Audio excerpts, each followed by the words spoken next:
Assalamualaikum warahmatullahi wabarakatuh. Perkenalkan, nama saya Anastasia Dewi dengan NIM 42222010005. Saya dari kelas Robotika A Pagi. Pada video tugas public speaking kali ini, saya akan mengulas sebuah video yang saya tonton, sebuah video referensi yang saya tonton, yaitu dari Maudy Ayunda. Nah, di video tersebut menjelaskan, mengulas, mereview suatu buku yang dia baca yang berjudul The Long Game. Yang buku tersebut diciptakan oleh Dorie Clark. Beliau merupakan seorang konsultan dan spokesperson yang mengajar program eksekutif di Duke dan Columbia University.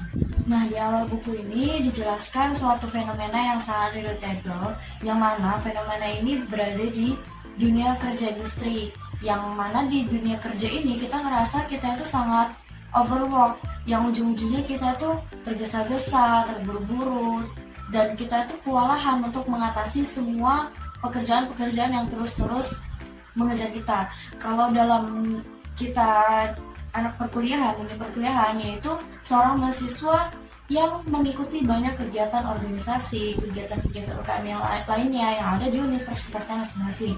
Dan saat dia sedang melakukan proker, dia juga dikejar-kejar oleh banyak tugas-tugas deadline, sehingga dia saat sedang melakukan suatu pekerjaan, dia bisa meloncat ke pekerjaan yang baru yang membuat kita tidak efisien dalam kita melakukan suatu hal yang ujung-ujungnya kita nggak punya ruang untuk kita bernafas, untuk kita refresh, untuk kita melepaskan semua beban yang selama ini kita rasakan.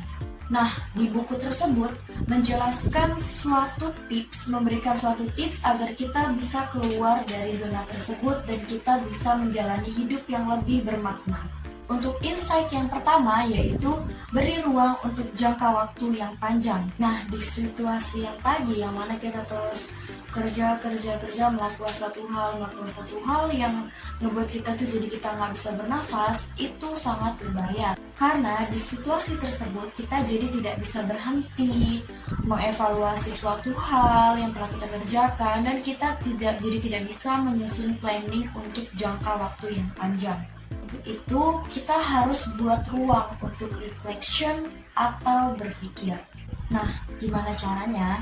Kuncinya adalah kita harus berani untuk berkata tidak atau menolak ke hal-hal yang memakan waktu.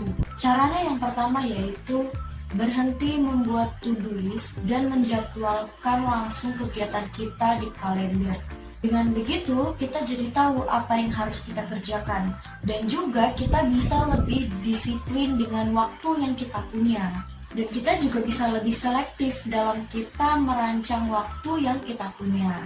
Karena dengan kita menulisnya langsung di kalender, kita kan kayak bisa langsung melihat secara visual gitu. Jadi kayak kita tuh ngelakuin apa aja gitu, keseharian itu tuh ngelakuin apa aja, di jadwal ini tuh ada apa-apa yang harus kita lakukan untuk kita bisa memanage waktu yang kita punya. Yang kedua yaitu ada tes hell yeah.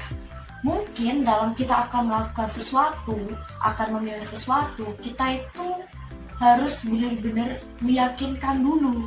Kita harus benar yakin dulu bahwa kita akan melakukan suatu pekerjaan tersebut, baru kita mengatakan iya dengan suatu penawaran pekerjaan yang ditawarkan kepada kita.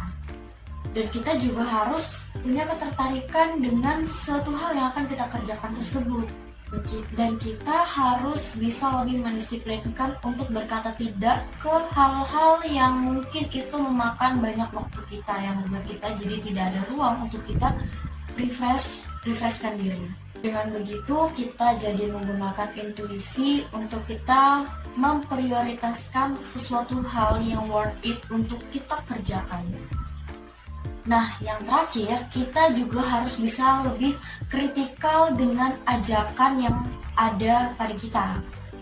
Coba deh kita pikirkan berapa banyak komitmen waktunya, berapa aja yang harus dikeluarkan, termasuk emosional dan nominal yang akan kita keluarkan nantinya.